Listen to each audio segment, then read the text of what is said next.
Hi guys, welcome back to my YouTube channel. I'm Peter's Precious. Let's talk mental health.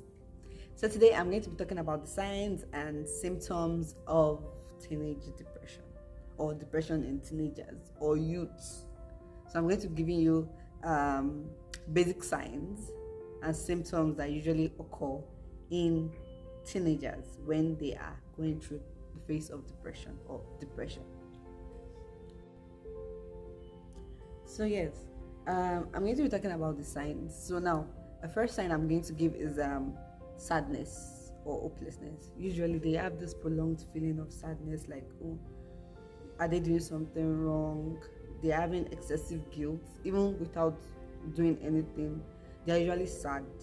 They feel hopeless. They feel helpless, like they can't help their situations, or probably even if they're doing something good, they feel, oh, am I doing something wrong? They have this persistent feeling of sadness that usually affects their day-to-day activities and their day-to-day living.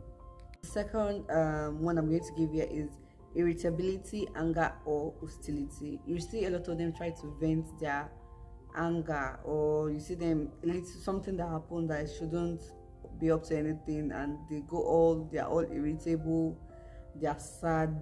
Then you should know that, oh, okay, it's not saying that the person keeps flaring up, the person keeps keeping to themselves, they are sad. It's also a sign that, oh, okay, a person might be going through the phase of depression or something is wrong somewhere. So the third one I'm going to give is tearfulness or frequent crying. I do know that there's people that just prefer to cry. They just want to cry basically. But this is not the same thing I'm talking about.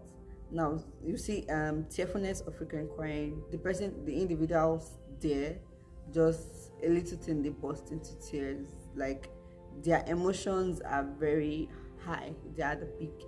So they tend to be of course, they are irritable. Now, if they don't get angry while being irritable, you might see that they are always tearful, frequent crying. Oh, why are you crying? Nothing. Nothing. Oh, please, why are you crying? What's going on? Oh, nothing. I just feel like crying. And then, oh, okay, what's going on? And they keep telling you, nothing's going on. And you keep seeing them. It's either they're extremely irritable, you always see them sad, or they're always crying. Please check up on your friends. It could be happening to you right now, and you're like, oh no, I'm not depressed though. That's not what's wrong with me. Please, we need to evaluate ourselves, check ourselves to make sure that we're not going through something before it escalates or go beyond what we think. Another symptom there is withdrawal from friends and family. Please, we need to take note of people when you see them. Oh, this person is a complete extrovert. The person actually prefers to stay among people. They usually just want to be among people you are comfortable with and all that. Then you suddenly see a child start moving back from friends, start moving back from family members. The person just prefers to stay in the room all day. There's people that can stay in the room all day, so we should not get them mixed up together. But you see that a child suddenly change overnight, or an individual changes overnight and becomes someone very withdrawn, and then you guys are having fun. Someone that is the life of the party in that sense suddenly becomes an indoor type of person, doesn't want to talk. When there are more than one or two people gathering, they want to just go inside. They don't want people around them. We need to take note of that, because it could be a red flag, it could be a warning sign, and we should also take note that, oh, if you see your friends that used to be everywhere and the person is suddenly indoor, please, you need to check up on the person to make sure the person is fine, the person is okay. Yeah.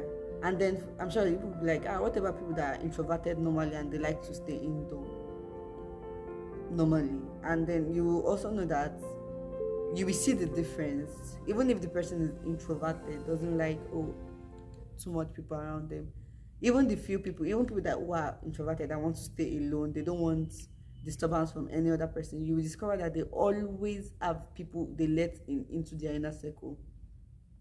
It could be their family members, they could be their friends, because no matter how introverted you are, your family will always be there to disturb you.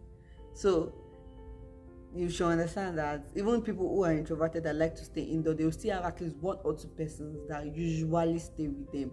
or usually check up on them regularly. If you see the person also move back from everything, then you also need to take note, because lonely people, you might feel, oh, it's just their temperament, it's just who they are, and you might not know they have been going through one or two things.